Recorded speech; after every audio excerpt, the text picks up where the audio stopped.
Hachette Audio presents Nobody's Fool. Written by Harlan Coben. Read by Vikas Adam.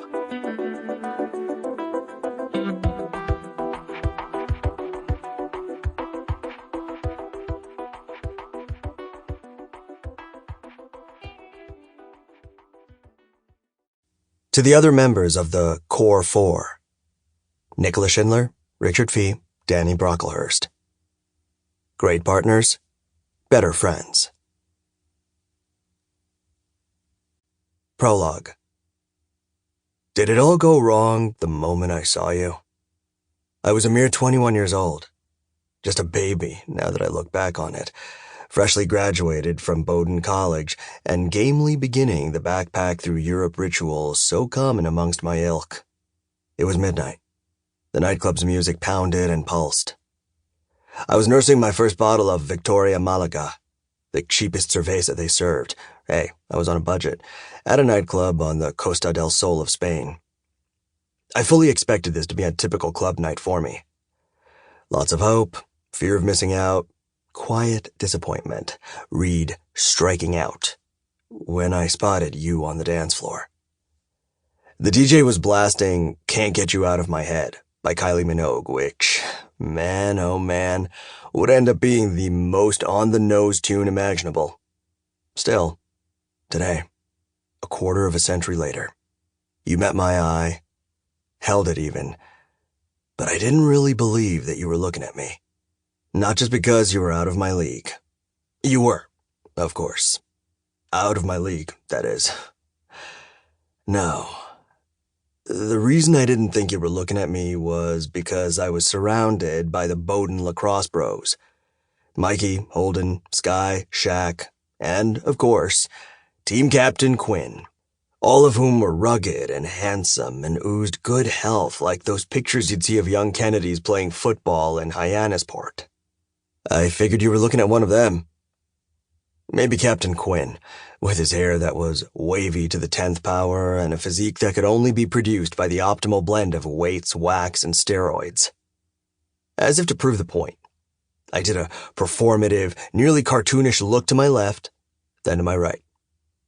When I risked turning my gaze back in your direction, you somehow resisted doing an eye roll and instead, in a show of mercy, gave me a small, knowing nod.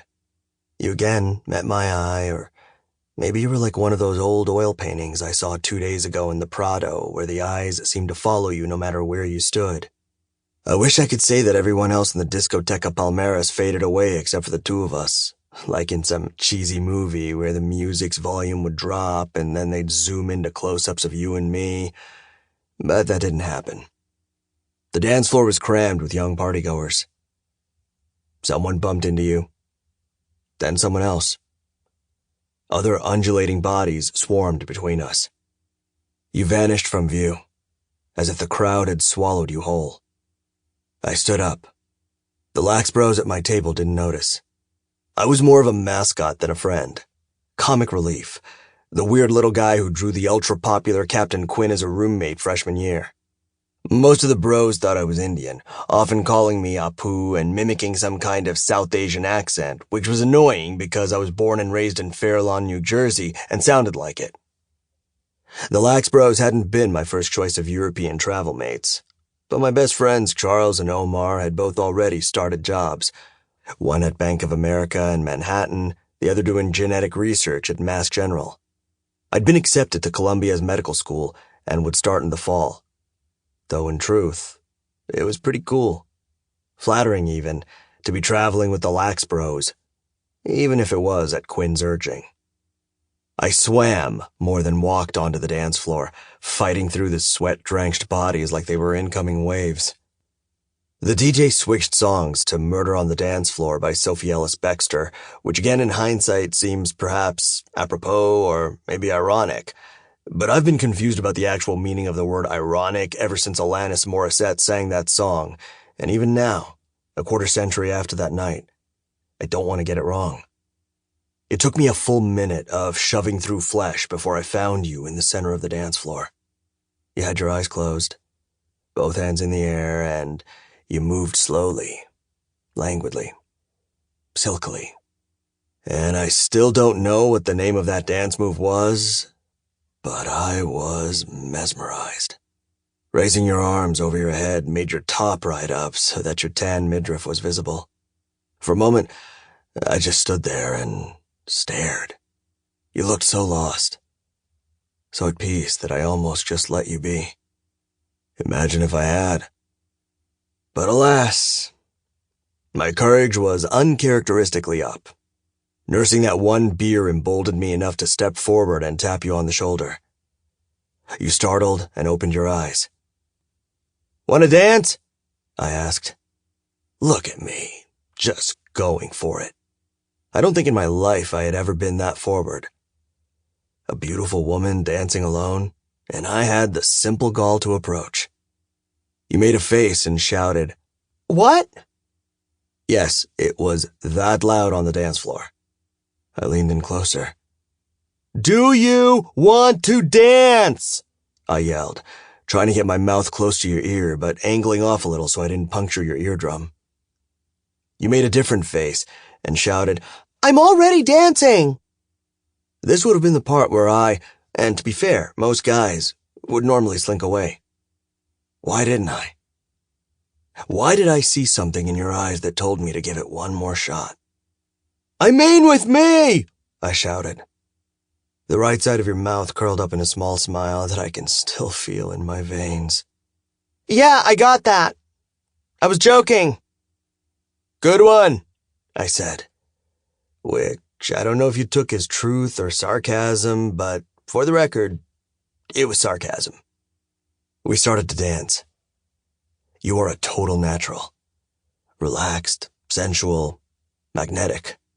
You have that ability to completely let go, to somehow look both spontaneous and choreographed. I do my best dance move, which basically involves moving too consciously side to side, aiming not so much to look like a good dancer as to pass, to blend in and go unnoticed, to not look like a total fool.